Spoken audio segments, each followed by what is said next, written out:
Amis téléspectateurs, bonsoir, bonsoir Simone Garnier, bonsoir Claude Savary, ici Sheffield d'Angleterre où vous retrouvez nos Jeux sans frontières qui en 4 semaines d'interruption, comme vous pouvez le constater, ont rajeuni de plus de 4 siècles. Seul l'un des deux présentateurs anglais, Stewart Hall, a voulu rester de son époque. C'est dommage, nous aurions bien aimé voir ce sympathique garçon revêtu de son haut. Bref, nous aurons l'occasion de revenir sur les efforts réalisés par nos amis de la BBC malgré un temps épouvantable pour placer ces 6e Jeux sans frontières à l'époque du bon roi Henri VIII. Une époque où les chroniques nous disent que l'on savait s'amuser aussi ferme, que l'on mangeait ferme et buvait sec. Pour l'instant, au moment même où les équipes font leur entrée sur ce champ clos inspiré du Drap d'Or, équipe que nous aurons l'occasion de vous présenter en cours de match, je désire avant tout vous rappeler où en étaient les choses il y a un mois après 5 émissions. Les équipes françaises ont connu, hélas, des fortunes diverses, souvent mal entraînées et malchanceuses, mais toujours valeureuses et drôles. Elles se sont classées respectivement 4e, 5e, 7e, 4e et 7e. Ce n'est pas très brillant, certes, mais nous serons peut-être amenés, Simone, à réviser nos modes d'entraînement et de sélection en 1973. Mais ce qu'il ne faut pas oublier, c'est que le trophée final va à la nation dont l'équipe triomphera finalement au cours de l'ultime rencontre. Or, celle-ci aura lieu à Lausanne le 19 septembre prochain. Ce qui compte donc, comme dans toute compétition, c'est de remporter la finale. Nous espérons bien que l'équipe française qui ira en Suisse sera à la hauteur. Quelle sera cette équipe? Sera-t-elle celle de Gap qui défend nos couleurs ce soir? Il lui faudra pour cela faire mieux que les Basques de la ville d'Anglais qui, avec 28 plats et une place de 4e, sont toujours les mieux placés depuis la première émission. Seuls nos amis bretons de Moëlan-sur-Mer, très malchanceux, les avaient menacés. Alors les Savoyeurs vont-ils mettre le Gap sur la victoire? Je dis bien le Gap. Eh bien, le premier jeu présenté par Eddie Werney, c'est ça?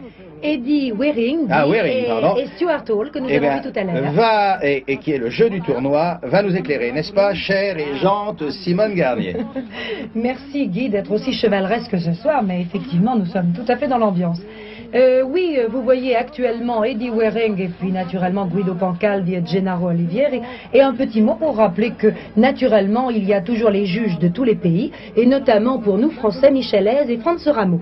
Un petit mot à leur intention. Bonsoir messieurs. Oui, les équipes en présence ce soir, Woluwe pour la Belgique, Kuchnart pour la Suisse, Münster-Eifel pour l'Allemagne, Gap pour la France, vous l'avez entendu, Pontedera pour l'Italie, Lycée pour la Hollande et Congleton pour la Grande-Bretagne. Et pour le premier jeu, que les joutes commencent sur ces pelouses britanniques gorgées d'eau, avec un joker qui a été joué. Ça s'est passé très rapidement. Par quelle équipe, Guy? Je crois que le joker était joué... Il me semble joué par la Belgique. La Belgique.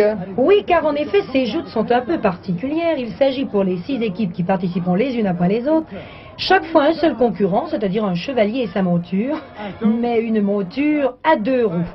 Notre homme devra dévaler sur sa bicyclette sans frein en 30 secondes, comme vous le voyez en ce moment, un parcours de 50 mètres, et d'un coup de lance abattre les cibles, à moins qu'il ne s'abatte lui-même, ce qui arrive en ce moment au concurrent allemand de Münster-Eifel, qui vous prouve, voyez-vous, que les chevaliers ne se tiennent pas aussi bien qu'ils le devraient, avec peut-être toute la dignité qu'on attendrait de leur personne. Le terrain est lourd. Oui, il faut dire que depuis plusieurs jours, il y a eu des pluies absolument torrentielles et que ces pelouses britanniques sont plus vertes que jamais, mais spongieuses et gorgées d'eau. Alors, vous voyez que pour les Allemands, ça s'est présenté assez mal. On a affiché 2 cibles abattues. Un petit point de règlement quand même à rappeler, c'est qu'il ne faut absolument pas lâcher les pédales, naturellement, quand on abat une cible. Remarquez, on lâche les pédales souvent. Et vous voyez que le Hollandais, qui vient de la petite ville de Lycée, capitale des fleurs, ce qui vous expliquait tout à l'heure, la généreuse distribution de glaïeuls aux équipiers et à une partie du public. Car il y a beaucoup de monde ce soir à Sheffield, qui était autrefois la ville la plus noire d'Angleterre et qui est en ce moment la plus propre. Et la plus éclairée grâce aux projecteurs de la BBC. Et nous sommes, il faut dire, dans un lieu tout à fait bien choisi pour les jeux. C'est très vaste. Vous voyez le Hollandais en ce moment perplexe. Une question sans doute va se poser à l'esprit de tous nos téléspectateurs. Vous avez vu que tous les compétiteurs tiennent la lance du bras gauche. Est-ce qu'il n'y aurait pas là peut-être à penser que s'il y a un gaucher parmi les compétiteurs, il est nettement avantagé? Ah, ça c'est possible, ça c'est possible. Vous voyez la Suisse en ce moment, Kuchnart, qui prend le départ. Kushner qui est une petite... Ben, j'ai précisément l'impression que ça devait être un gaucher là-dessus. Oui, mais vous voyez, ça n'empêche pas. Oui, mais alors il a fait Mais quand même un beau quelques carton. chutes. Oui, oui, oui. De toute façon, c'est le nombre de cibles. Hein, entendons-nous bien, vous voyez que, en plus, les barbes fleuries sont tout à fait d'époque. Vous avez remarqué que... Vous en Oui, êtes les certaine que chevelures... c'est Enfin, ça donne une grande authenticité à nos chevaliers. Faut avouer que la BBC, là, a sorti une panoplie de costumes étourdissants. Et je crois que ces costumes ont d'ailleurs servi à un feuilleton qui a reçu un très grand prix, le prix de la télévision en Angleterre. Alors ça, celui-là, c'est toujours le Suisse qui est reparti là. Non, non, ah non, non, non, c'est l'Anglais. C'est l'Anglais là qui est parti. Oh, oh, vous avez vu, splendide. Voilà, alors en tout cas, il a dévalé très bien, sans chute. Je ne sais pas combien il a renversé de cibles. Bien 6. 6, c'est pas mal, hein, mais les Suisses ont fait mieux. 9. C'est la France maintenant. Bon, ben, j'espère que Gap, ayant vécu sur son propre terrain il y a quelques jours... Voilà notre François premier de service. Et ça va mal pour lui dès le départ. Oui, Gap, disais-je, ayant connu le championnat du monde cycliste sur route, j'espère que ça va peut-être favoriser notre jeune Français, encore que pour l'instant, c'est Franck Avenel, qui a 17 ans et qui est étudiant. Ah, il finit mieux que la Marseille, hein. Oui, vous voyez. De toute façon, les chutes, ça n'a pas d'importance. C'est le nombre de cibles et on a un temps maximum. Il avait On a 30 son secondes. casque complètement sur le nez. Il ne voyait plus rien, donc... Oui, c'est pour ça qu'on l'a cité, parce que je crois qu'il était méconnaissable. 7 cibles, c'est bien. Nous sommes en deuxième position pour l'instant. Toutes les équipes vont participer, sauf l'Italie, que nous verrons au fil rouge. Et enfin, c'est la Belgique. Bon, écoutez, je pense que la Belgique... Qui a joué son fil rouge. Son joker, oui. Son joker. Oh, surprenant de la part d'un Belge. C'est André de Vuldens, qui est militaire de carrière. Ah, puis, c'est un soigneux, il remet la roue, il n'a pas l'air de se douter que tout ça se fait contre le chrono. Oui, mais regardez, c'est un homme méthodique. Oui, mais... Je connais quelques Belges qui, devant leur écran, nos amis belges, doivent s'arracher les cheveux, là.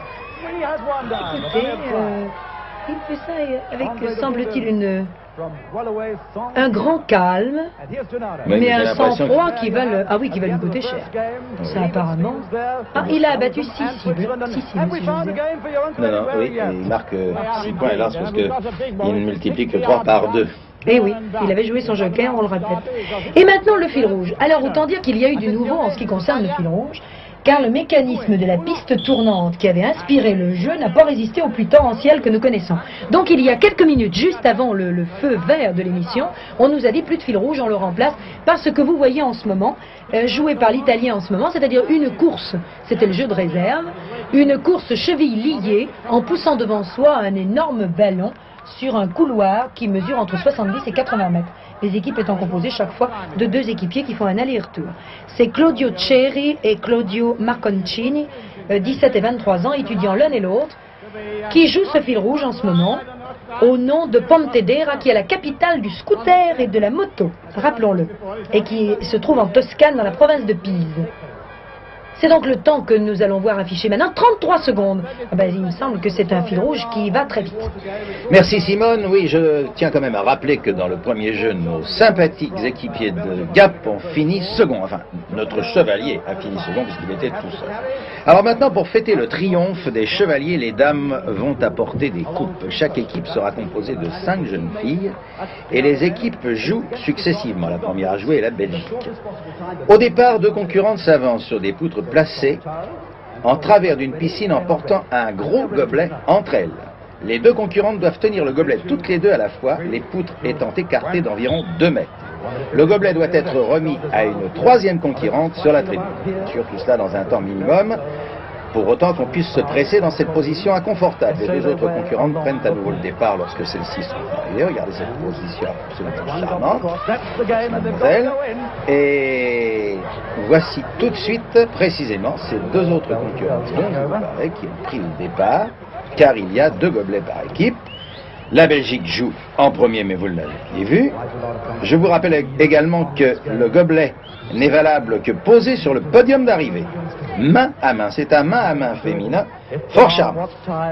Vous avez également remarqué que nos petites concurrentes belges, comme d'ailleurs celles qui vont suivre, ont une tenue de petite folie. Toi, ma petite folie, comme chantait si gracieusement Lynn Renaud. Deuxième équipe, l'Italie, mais au préalable, Gennaro Olivieri, toujours très précis, nous fait part du temps qu'ont mis les équipières belges à réussir cette double coupe. Le temps limite est d'1 minute 15 par équipe. Au-delà d'1 minute 15, une équipe qui n'aurait pas ramené les 2 gobelets serait irrémédiablement éliminée. Les Italiennes sont parties. Enfin, pas encore, ça ne va pas tarder. On cherche son point d'équilibre. Et quand le pont est bien établi, eh bien le pont se met en mouvement. C'est un pont transbord. Pas facile. Vous pourrez toujours essayer au-dessus de votre baignoire, si elle est assez large. Attention, lorsqu'il y en a une qui va en avant, l'autre va forcément en arrière. Et ça prend quelques positions penchées qui ne laissent pas d'inquiéter la concurrente qui attend impatiemment de se saisir, non pas de ses équipières, mais du gobelet. Il n'y a que le gobelet, plus exactement la timbale, si vous préférez, qui intéresse l'équipière du podium d'arrivée. Ça hésite du côté de l'Italie, ça chancelle. On voit que ces petites sont très brunies par le soleil. Vous avez remarqué, il y a une ligne de démarcation que les couleurs de cette émission, si vous l'avez en couleur, et même que le noir et blanc d'ailleurs, nous fait apparaître très gracieusement. Alors la première équipe n'est pas arrivée. La deuxième est partie. Que se passe-t-il dans ce cas-là, ma petite Simone, si une équipe n'est pas arrivée? Ah ben de toute façon, il y a 2 gobelets à déposer sur le podium, et évidemment, pour que le jeu se termine, il faut absolument les 2 gobelets, sinon, disons, on est out. Vous savez que Simone connaît les règlements, mais jusqu'à la virgule près. Elle hante les couloirs, les coulisses de nos Jeux sans frontières des jours durant. Nous avons des dossiers volumineux. Ah oui, je dois dire qu'il n'y a pas un détail d'un règlement qui vous échappe. Alors, en tous les cas, les 2 gobelets ayant échappé à l'équipe italienne, là, par contre, c'est le désastre. Vous savez que ces 3 petits zéros, quand ça s'affiche sur le marquoir, c'est un petit peu catastrophique pour l'équipe qui en hérite. La France, maintenant, nos petites jeunes filles de Gap, qui sont, mais alors ardentes. Brigitte Belon, étudiante. Claude Grimaldi, professeur d'éducation physique. Anne-Marie Hugo, étudiante. Josette Parrain, professeur d'éducation physique. Et Danielle Pouget, la 5e professeure d'éducation physique. Vous voyez, 2 étudiantes, 3 professeurs d'éducation physique, ça devrait fonctionner. Actuellement, du côté... Oh, ça c'est très bien, mademoiselle. Ça, je pense... Ah, ça ne compte pas? Oh, si, ça doit compter. Du moment que la timbale est arrivée sur le podium, ça marche. D'ailleurs... L'essentiel, c'est de la décrocher à l'arrivée. D'ailleurs, finalement, j'ai l'impression que Gennaro, qui est toujours pour nos couleurs, avait le sourire, donc ça a dû bien marcher. Nous n'avons pas vu le tableau, nous allons le voir dans quelques instants. Mais enfin, je crois qu'il n'y a pas d'élimination. Non, à mon avis, non, je ne crois pas. Je crois que là, ça s'est pas mal passé. Simone, l'encyclopédie des règlements, non? Écoutez, il me semble que tout va pas mal du tout en ce qui nous concerne, mais vous savez, soyons prudents et un petit peu superstitieux. Les jeunes filles sont tombées dans l'eau, mais pas la timbale. Actuellement, je vous signale que c'est la Suisse qui s'en est alors absolument... Ah oui, magistralement tiré. Absolument, et très bien sortie. C'est la plus rapide, à mon avis, jusqu'à maintenant. Ça doit être d'ailleurs l'avis général. C'est l'avis de Gennaro, c'est l'avis de notre sympathique présentateur anglais. Ah, voici maintenant une équipe toujours redoutable. Les Allemands, ou les Allemandes plus exactement. Vous voyez, elles se concertent, on se regarde dans le blanc des yeux, et c'est parti. Ravissante cette nuit. Effectivement, la BBC a fait un effort de mise en scène tout à fait remarquable et qui donne à ces 6e Jeux sans frontières une teinte de passé, mais d'un passé qui finalement est plein de rutilance. Ça va bien aussi pour les Allemands. On a toujours l'impression d'ailleurs dans ces Jeux sans frontières que lorsque on démarre les premiers, j'ai parlé un peu trop vite. Non, je voulais pas vous porter chance, mais, malchance mademoiselle, mais je crois que finalement c'est une chute, ça doit être une joueuse de bridge. Un chute. On est reparti. Il y a toujours, je vous le rappelle, 1 minute 15 temps limite. Par conséquent, jusqu'à 1 minute 15, on peut tenter autant d'essais qu'on le désire. Et vous aurez pu vous apercevoir, messieurs, je m'adresse à mes amis du sexe fort qui sont devant leur écran, que les jambes de toutes nos concurrentes étaient ravissantes. Elles étaient solides, mais la cheville fine. Voici maintenant que le ton s'élève sur le champ clos de Sheffield. car, vous avez vu, les Allemands ont fait un très très bon temps. Voici maintenant les concurrentes anglaises. Alors là, le ton est monté, et s'il y a la moindre contre-performance, alors là c'est un énorme de désappointement. Ça n'est pas le cas. La première coupe est bien arrivée. Dans cette équipe, il est important que je vous précise, car maintenant elle est en liste, qu'il y a Anne Paquer, médaille d'or à Tokyo 1964 du 800 mètres plat, et qui était médaille d'argent du 400 mètres. Voilà, eh bien, Anne Paquer a, semble-t-il, rempli son contrat comme à Tokyo en 1964. La Grande-Bretagne s'en est merveilleusement bien sortie et, ayant gagné ce jeu, marque 6 points. La Grande-Bretagne a fait le meilleur temps. La France n'était que 4e, mais ça n'est pas mal, nous tenons bien notre parti, et nos amis d'anglais, là, du côté du Pays Basque, n'ont qu'à bien se tenir. Voici maintenant la Hollande au fil rouge, ça va très vite dans cette émission. La Hollande qui est représentée par Piet Langleman, professeur de natation en ce moment, qui est relayé maintenant par Gerrit Verhaar, je ne vous promets pas la prononciation, qui est laboureur. Regardez s'il fait son sillon profondément et avec quelle conscience il apporte cette pomme de terre géante, ce laboureur hollandais, jusqu'au sillon d'arrivée. Attention, il tressaille de joie. C'est un dernier bond qui n'est peut-être pas un bond victorieux, nous allons le savoir tout de suite, car je vous rappelle que c'était 33 secondes réalisées par l'Italie. Est-ce que nos amis néerlandais ont fait mieux? Nous allons le voir tout de suite. Ah non, 35 secondes, et pourtant ils avaient donné l'impression d'être absolument vigoureux. Eh bien, ça va pas mal pour nos couleurs, ça va même très bien, et je pense qu'avec le jeu suivant, nous allons avoir des émotions. Et 4 jokers, en effet, et tout de suite le joker de la France. Et vous avez aperçu un château miraculeusement, merveilleusement conservé. Il ne date pas du Moyen-Âge, mais des premiers Jeux sans frontières, c'est dire qu'il n'a pas été ménagé. Et après Blackpool et Cardiff, eh bien le voici à Sheffield. Donc vous avez remarqué les 4 jokers, la Suisse, la France, l'Allemagne et je pense la Grande-Bretagne, je ne suis pas sûre, du 4e. Tout va tellement vite, mais je suis sûre que vous l'avez noté au passage. Oui, 3 glissières de toile sont tendues devant le château et les concurrents vont s'y laisser choir avec 2 seaux d'eau et déverser le contenu de ces seaux à l'arrivée dans un récipient transparent qui porte la marque d'un niveau. Il y aura, lorsque le niveau sera atteint, un dernier concurrent pour grimper à nouveau sur les créneaux du château et déclencher une fusée de couleurs. Et je vous souhaite de la voir en couleur, cette fusée. Car en effet, le spectacle ce soir est très joli. Au premier plan, le français. Il s'agit, nous allons vous le dire tout de suite, de Jean Hubaut, qui est instituteur, 25 ans, et qui sera relié.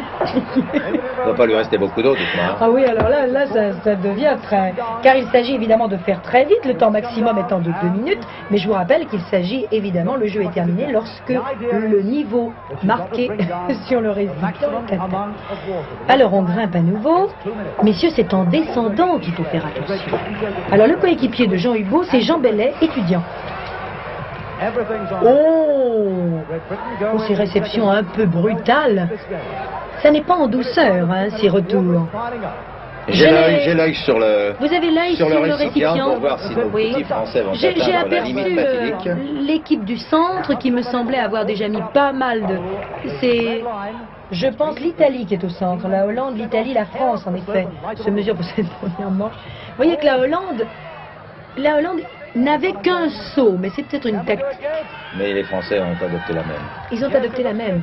Alors attendez, pour le moment, c'est vraiment la Hollande, enfin, nous avons vu bouillonner. Ah, voyez d'ailleurs, la Hollande en a terminé, ça y est. C'est Lycée, capitale des fleurs à bulbes, des tulipes, des glaïeuls.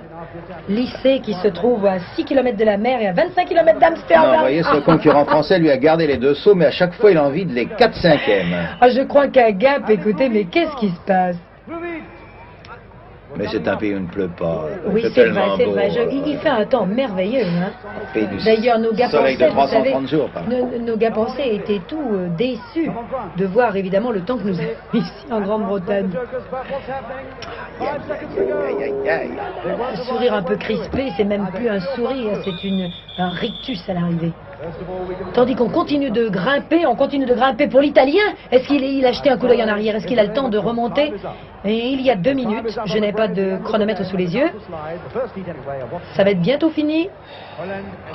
Dites-moi vite ce qu'il arrive si on dépasse les 2 minutes sans avoir atteint le signe de... Vous le savez, hein, disqualifié, là, c'est terminé. Si on n'a pas mis le lot qui convenait. Ça y est, c'est dramatique parce que nous avons joué notre joker. Et on a joué notre joker, mais bien sûr. Les Italiens aussi, d'ailleurs, je vous signale.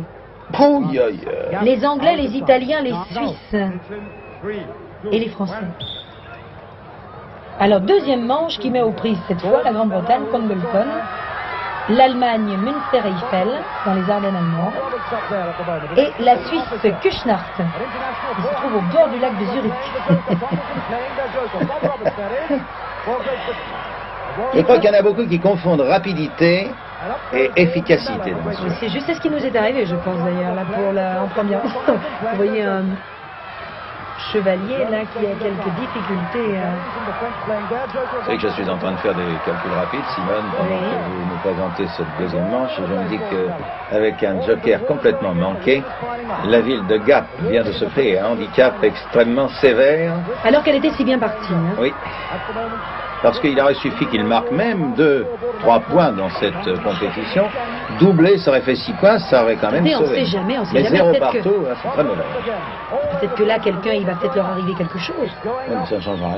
Le malheur des uns ne fait pas forcément le bonheur des autres. Oui, bien sûr. Mais enfin, s'il marque moins de points, si quelqu'un était à out en même temps que nous, des fois, ça nous arrange un peu. Ce petit côté ménagère et femme d'intérieur, vous avez toujours des petits points en disant chat, si mes voisins ne marchaient pas. Ah, écoutez, il faut toujours se consoler comme on peut. Ah, ça n'a pas l'air. En tout cas, l'Allemand, là, ne va pas nous consoler parce que lui, il est très heureux, très satisfait. Lui, il a raison. Tout à fait râpé du côté des Allemands.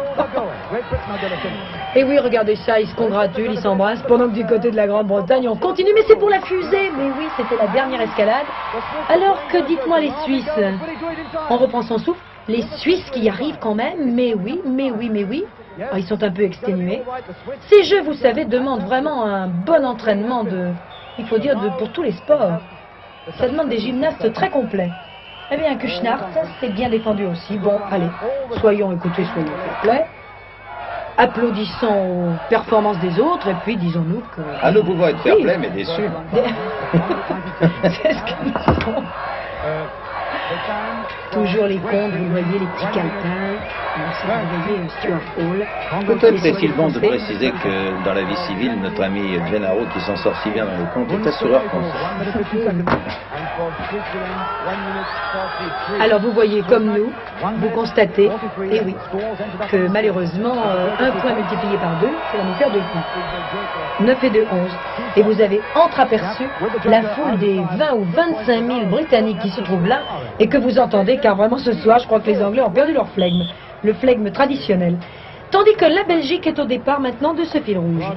C'est Claude Huby, 20 ans étudiant, et Claude Istas, 18 ans étudiant, qui prendra le relais. Ils viennent de Woluwe, qui est une commune de l'agglomération bruxelloise, pour vous situer ça géographiquement, et qui est une ville purement résidentielle, qui a la chance de ne connaître aucune industrie, et qui reste, nous dit-on, un paradis de verdure, avec la forêt de Soignes et le parc de Woluwe.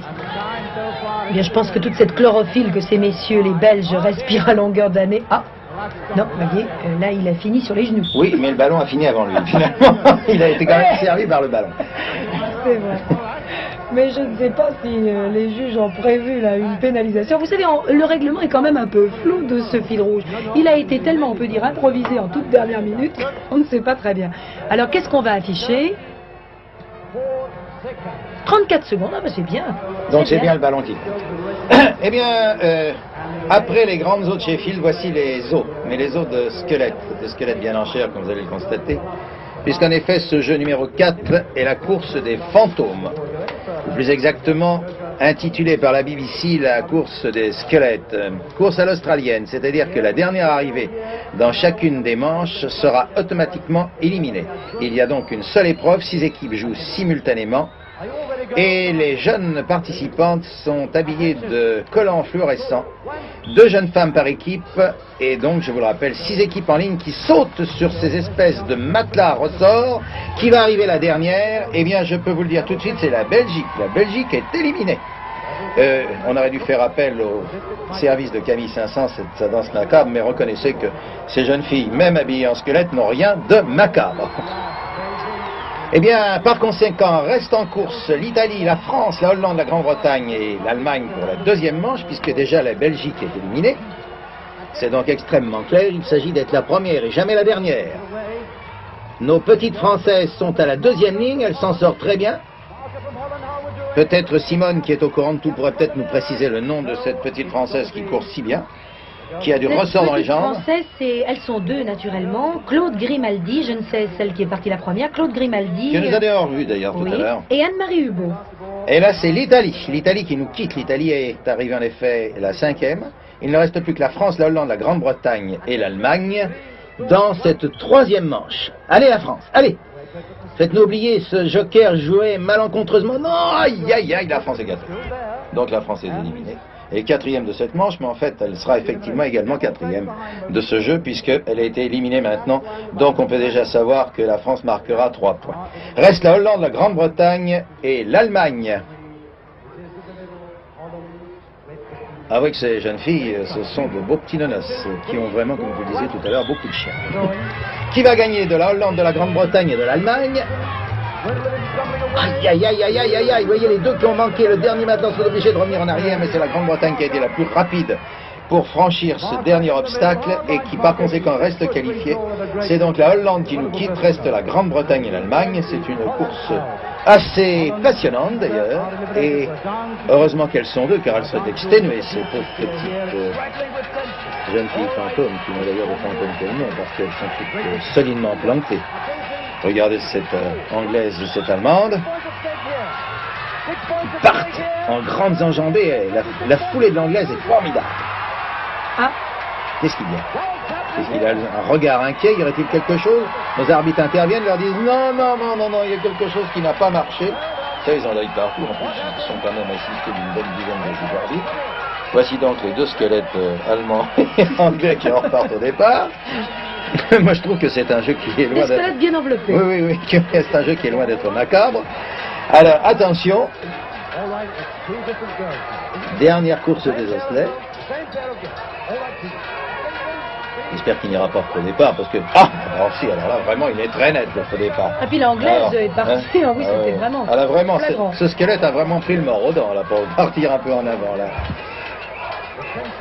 On revient en point de départ, c'est la troisième fois, là. La petite allemande dit, je commence en avance. Vivement qu'il me rhabille. C'est froid dans cette tenue. Allez, là vraiment elles sont bien parties, elles sont vraiment sur la même ligne. Non, non, non, non, non, non, non, l'anglaise a manqué, vraiment elle a fini à l'horizontale alors que bien plantée cette ravissante petite allemande, elle est ravissante, regardez. Et en plus elle est souriante, des squelettes comme ça, moi j'en voudrais tous les jours. Eh bien, elle est tellement souriante d'ailleurs que j'ai l'impression que notre ami, il sert de près, il sert vraiment il sert de près lui, hein, c'est peut-être un ordonnateur du pompe funèbre pour ce petit près. Eh bien non, notre, comment s'appelle-t-il d'ailleurs? J'oublie tout. Stuart Hall.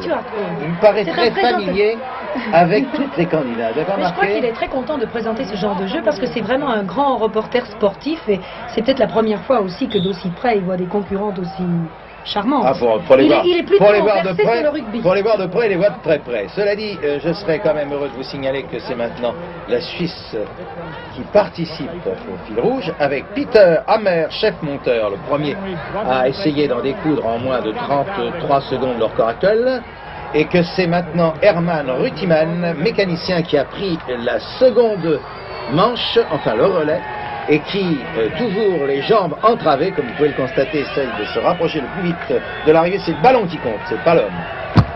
En combien de temps le ballon a-t-il fait l'aller-retour, ce ballon géant qui doit faire rêver beaucoup de nos petits amis, qui voudraient bien en avoir un semblable pour jouer sur la plage? Eh bien, nous allons savoir tout de suite. Il y a 33 secondes à battre. Ah oui, ça, on peut dire que tout ça se tient dans un mouchoir, en quelques secondes. Alors la Suisse... 34 secondes également, vraiment, oui, vous avez raison, Simon. 34, 34, 35, 33. C'est toujours l'Italie en tête de ce fil rouge un peu improvisé, mais finalement qui est assez sportif et qui va maintenant être suivi après notre jeu macabre, mais qui était vraiment très réjouissant. En tous les cas, qui a réjoui notre animateur anglais. Alors, quel est le jeu maintenant, Simone? Eh bien, c'est un combat de chevaliers. Les choses deviennent graves et sérieuses. Nos hommes vont combattre à pied, armés d'une masse. Une masse formée d'un gros ballon hérissé de pointes et une chaîne avec une chaîne. C'est ce qu'on peut appeler un fléau d'armes ou une masse. les concurrents vont faire tourner le ballon et la chaîne au-dessus de leur tête et sans s'arrêter de les faire tourner, doivent renverser 6 chevaliers de carton-pâte disséminés le long d'un itinéraire donné. Les épreuves vont se dérouler en 3 manches, chaque fois 2 pays en compétition, pour commencer la France et la Belgique. Donc 6 chevaliers à abattre dans le minimum de temps, le délai maximum accordé étant 1 minute. Et c'est parti. Franck Avenel, étudiant, 17 ans. C'est très difficile, vous savez, de donner, voilà, et je crois qu'il n'a pas trouvé là très bien le bon moyen de faire tournoyer, c'est très dur. Nous avons appris une chose amusante, c'est que ce fléau d'armes s'appelle en flamand un goedendag. Et ça veut dire également bonjour. Donc, je crois que c'est une drôle de façon de présenter ces civilités quand on se rencontre. Ce sont des salutations un peu définitives à mon avis. Ça doit être un bonjour réservé à son percepteur. Alors le jeune Français en a terminé, je ne sais pas en combien de temps. Franck Avenel, qui se mesurait actuellement à André de Vulder, qui était le Belge. 40 secondes pour la France et 32 secondes pour Woluwe. Ah, c'est bien meilleur. C'est bien meilleur. Vous voyez qu'il faut avoir du muscle, hein. En ce temps-là, les hommes étaient des hommes forts. Et quand on guerroyait, il faut bien reconnaître qu'au bout de 2 heures de combat, on devait être absolument exténué. Hein. Surtout quand la boule de cette grosseur-là était en fonte. Ah oui, justement. C'est que là, ce sont des fléaux d'armes posés.